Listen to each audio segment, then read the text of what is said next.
I'm Tony with Harper Therapy, and I am here with Alina, Hi. one of our licensed clinical social workers Yes. here at Harper. Hey everyone. And so we are kicking off the month of September with a new topic, and this topic is all about self-compassion. Yep, self-compassion September. I like it. I like it. So what does that mean?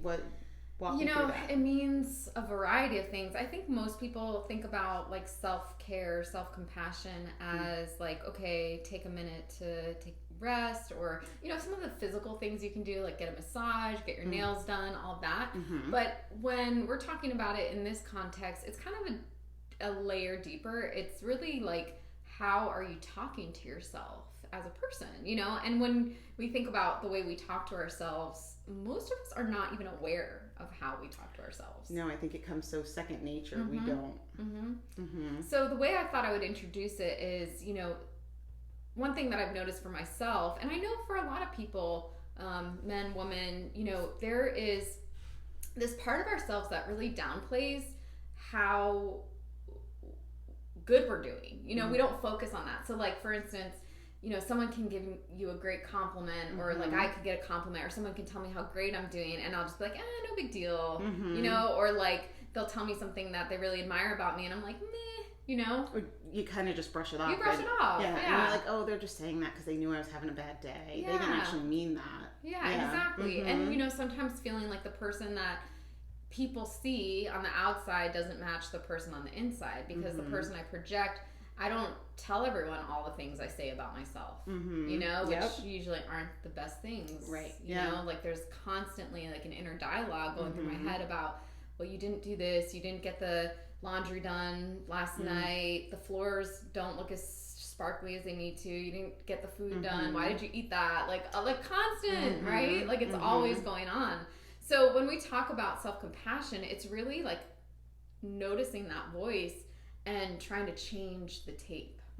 I think it's also, you had mentioned some things about, we almost make a reason for it. Like we come up with an excuse why it's okay. Like, oh, I just have really high standards, so that's why I do this. So I'm goal-oriented. I'm goal-oriented, right? Yep. And I think even sometimes we have a habit of minimizing what's going on for us. Like if someone's like, oh yeah, you're doing a really good job, you're like, yeah, but I could do better because I don't have this hard as Sally down the street. So right, like what I think Brene Brown calls it comparative suffering. Yes, it's just like kind of like, well, we can minimize our feelings or what we're going through by looking at, and that's actually a healthy coping mechanism. There's nothing wrong with that if you don't kind of put your feelings to the side as a result. It's not a way of kind of like not feeling your feelings, so this idea of not being able to see myself the way others see me, that's something I've really struggled with. Not struggled with, but like I've done a lot of things that have been challenging or like quote unquote goal oriented, and like people are like, wow, it's so great, and I'm like,